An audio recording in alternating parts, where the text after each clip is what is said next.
Olá, pessoal, tudo bem com você? Tudo tranquilo? Vamos para mais um vídeo aqui no canal, trazer um pouquinho mais sobre o GALG 11, né? Fundo da Guardian Logística, entender um pouquinho mais como é que está a situação dele atual, quais são os pontos ali negativos do fundo, principalmente quando a gente olha para endividamento.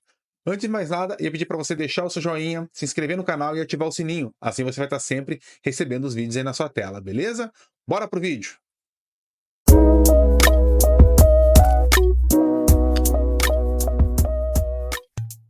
Bora lá então, pessoal, trazer um pouquinho mais aqui sobre o fundo.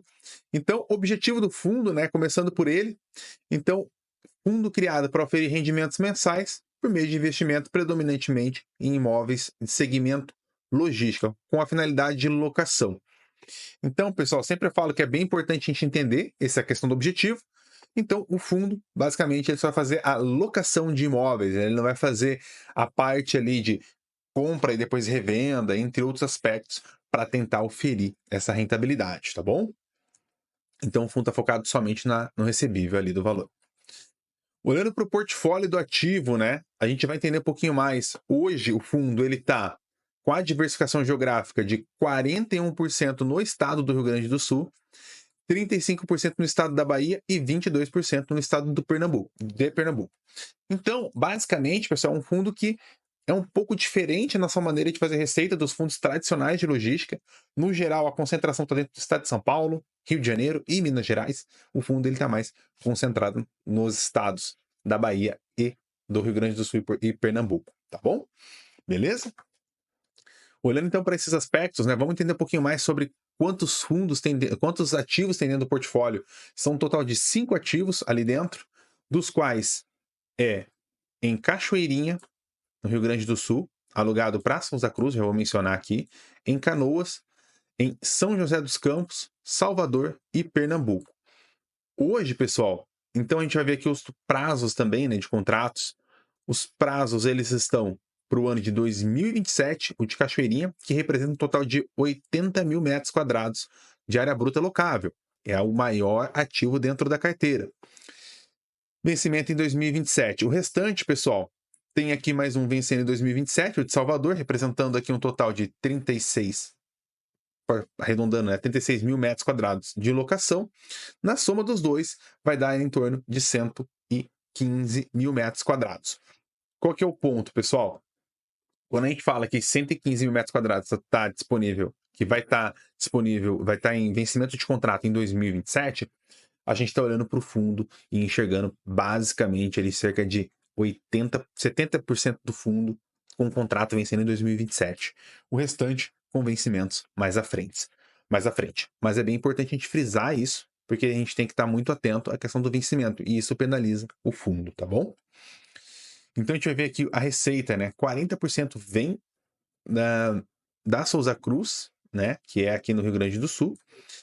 35% no estado da Bahia, né, da BRF, no estado de Pernambuco, 22% também da BRF, e aí tem mais dois ativos, que é Air Liquid, que representam 2% aqui do fundo. Lembrando que a parte ali de reajustes, né, então setembro é o mês majoritário, que vai ser reajustado, março 35%, janeiro 23%. Então, referente ao ano de 2023 e 2024, já vai estar um total de 50%, mais de 50% do contrato reajustado já no mês de abril, já vai estar reajustado, tá bom? Olhando para essa diversificação geográfica e alguns outros pontos, né? O que a gente vai sempre entender é o quê? Então, hoje o fundo ele vai ter esses 5 imóveis, é um número pequeno, então isso é um fundo que traz mais risco para o fundo de logística, e ao mesmo tempo ele tem 0% de vacância, tanto física quanto financeira. Tá? Então isso é bem importante a gente olhar, porque basicamente a gente vai entender que já está 100% locado. Então qualquer vacância que venha ocorrer vai ser prejudicial para o fundo. Tá? Aqui, pessoal, o período dos contratos, né, o VALT, 8,66 anos. Então por isso que a gente nunca pode balizar o contrato simplesmente pelo VALT. Por quê? A gente viu ali em cima que 70% dos ativos estão vencendo nos próximos 4 anos. Então, só que os outros contratos são mais longos. Então, ele está puxando junto a média para cima. Tem que tomar muito cuidado, Porque basicamente essa média para cima, ela distorce a realidade de 70% dos contratos vencendo nos próximos 4 anos, tá bom? Beleza? Olhando aqui agora para a parte de dívida, pessoal, isso aqui penalizou bastante o fundo, tá? Eu vou mostrar para vocês, porque, ó, basicamente, quando a gente enxerga aqui, ó, dá uma olhadinha aqui de maneira mais aprofundada, né? A gente vê que o fundo tem de patrimônio total 914 milhões.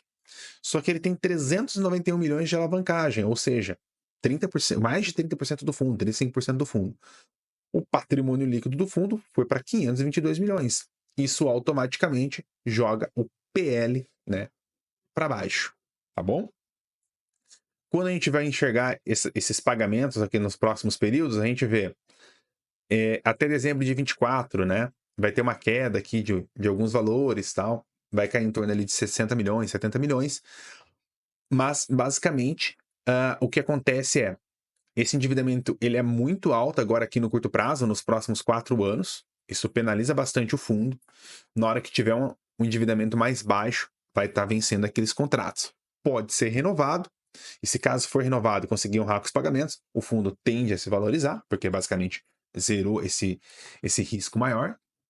Mas se caso não for renovado, penaliza o fundo, tá bom?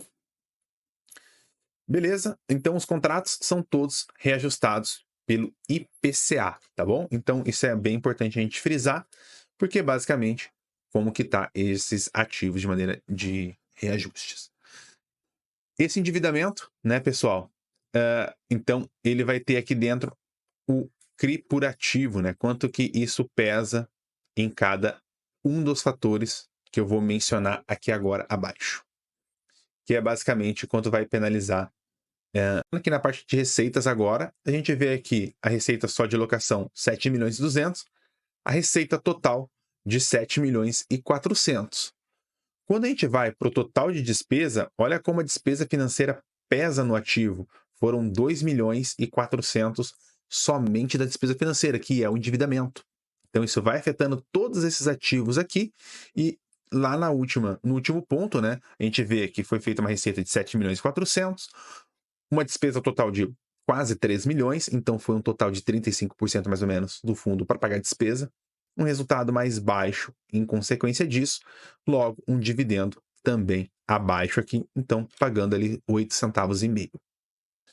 Quando a gente vai entrando para a parte de valor patrimonial, pessoal, a gente enxerga aqui, ó, que o valor patrimonial está em 0,92.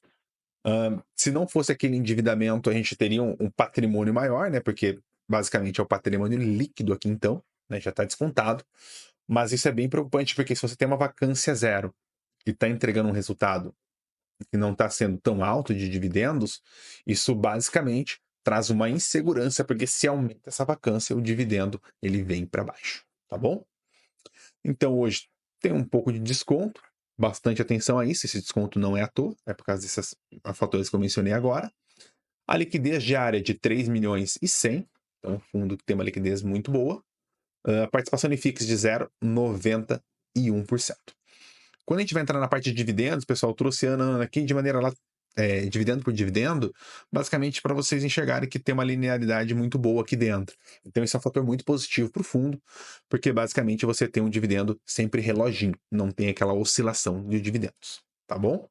Salvo os casos que eu mencionei, caso haja algum problema de vacância dentro do fundo.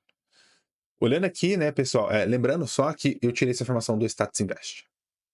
Olhando aqui agora, pessoal, para a parte de histórico de rentabilidade, histórico total do fundo, tirei a informação do mais retorno, a gente já vê uma depreciação, principalmente porque o fundo começou ali no finalzinho de 2020, então pegou todo um período de CDI bem alto.